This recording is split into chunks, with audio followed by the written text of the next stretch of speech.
Si je vous dis A1, B2 ou C2, vous pensez tout naturellement à un système de maîtrise de langue étrangère qui a été adopté depuis quelques années pour pouvoir juger et jauger votre niveau de langue.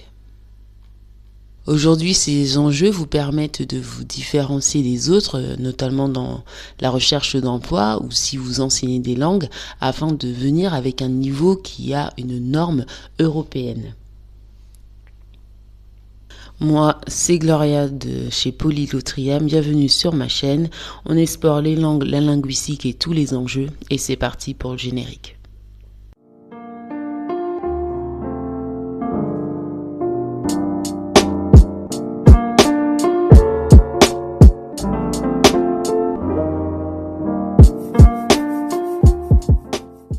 Les niveaux de langue A1, A2, B1, B2, C1 et C2 sont quadrillés par le cadre européen commun de référence pour les langues, autrement dit le CECRL, qui a un classement qui permet d'évaluer son niveau de maîtrise d'une langue étrangère avec le cadre européen. Donc le niveau A1, sachez-le, c'est le niveau élémentaire, où vraiment vous êtes là pour introduire ou découvrir la langue. Vous connaissez un peu les rudiments, les bases. Le niveau A2, c'est le niveau élémentaire avec un niveau intermédiaire dit usuel. Le niveau B1 correspond à un utilisateur indépendant, niveau seuil. Le niveau B2, vous êtes indépendant mais avec un peu plus d'avance, avec niveau avancé. Le C1, c'est le niveau expérimenté dit autonome et le C2, c'est le niveau expérimenté dit maîtrise. À l'origine, le CECRL avait utilisé cette méthode entre 1989 et 1996 et a accrédité depuis 2001 cette méthodologie pour permettre à ce qu'il y ait des examens certifiés.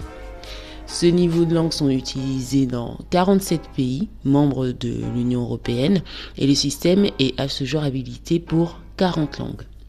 Je vous mettrai bien sûr en description les sources qui ont permis d'établir ces vidéos et la liste des langues dans lesquelles vous pouvez les utiliser.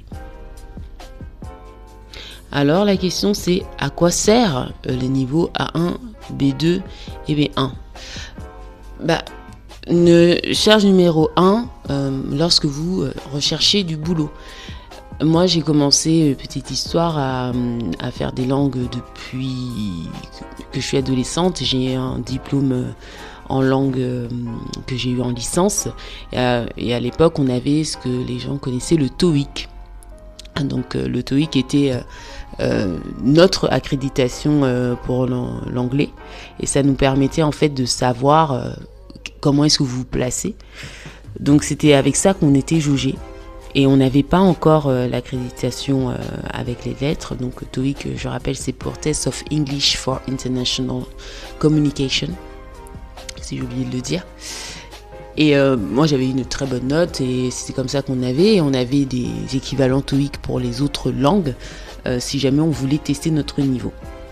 Donc ces niveaux-là, le nouveau niveau mis par le CECRL permet justement de remettre tout le monde avec une bonne base, avec des examens très codifiés, afin de permettre de jauger votre niveau et surtout lorsque vous vous présentez à un entretien d'embauche, que vous soyez en France ou ailleurs dans l'Europe, vous ayez un cadre de notation similaire partout dans l'Europe. Quand vous dites j'ai un niveau d'anglais A1, tout le monde comprend que vous êtes très débutant, que vous découvrez l'anglais. Quand vous dites que vous êtes à un niveau d'anglais C1, donc là vous êtes plutôt fluent. Vous êtes capable de vous exprimer de façon bilingue la langue.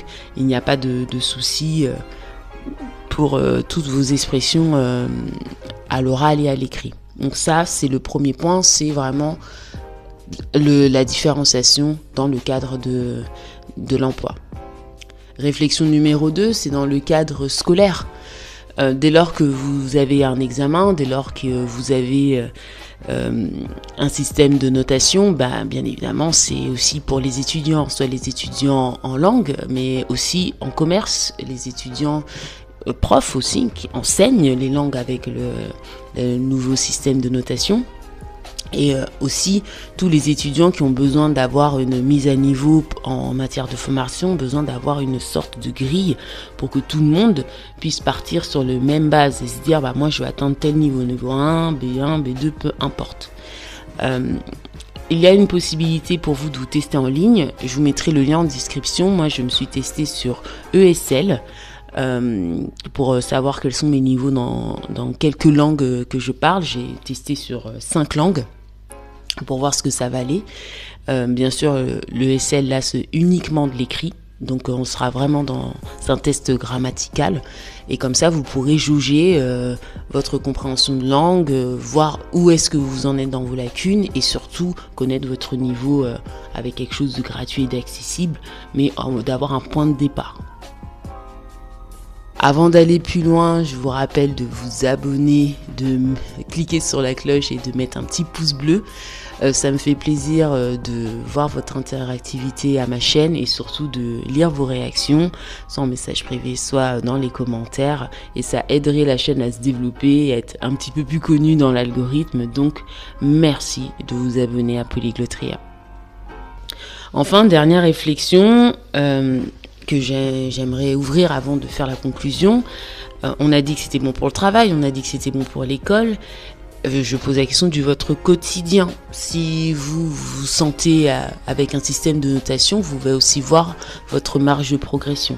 Oh, je suis un niveau débutant A1, j'ai envie d'atteindre le niveau B1 qui est le seuil de compréhension lambda qui vous permet d'être à l'aise avec la langue, d'avoir un axe d'amélioration pour être totalement bilingue, mais qui vous permet aussi et surtout de vous dire dans un cadre où je dois aller dans le pays où on parle cette langue-là, je peux m'en sortir. Donc dans votre quotidien, ça peut être aussi un outil, une référence et surtout une bonne base si jamais vous voulez poursuivre votre apprentissage linguistique par vous-même ou avec un professeur, vous avez cette base-là.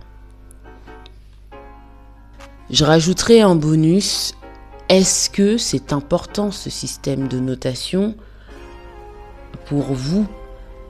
Moi, je reste toujours attention à comment on utilise les choses. Un système de notation ne doit pas être une condamnation de vous-même. Oh mon Dieu, j'ai fait de l'allemand quand j'étais à l'université ou au lycée, et j'ai fait le niveau, moi qui avais 16 de moyenne il y a 10, 15 ans, 20 ans, aujourd'hui on me met niveau A1, A2, donc je suis nulle, donc entre guillemets j'ai fait tout ce travail pour rien, etc. Ça c'est hors de question. N'utilisez pas ce système de notation pour vous blâmer vous, au contraire utilisez-le comme outil pour avancer.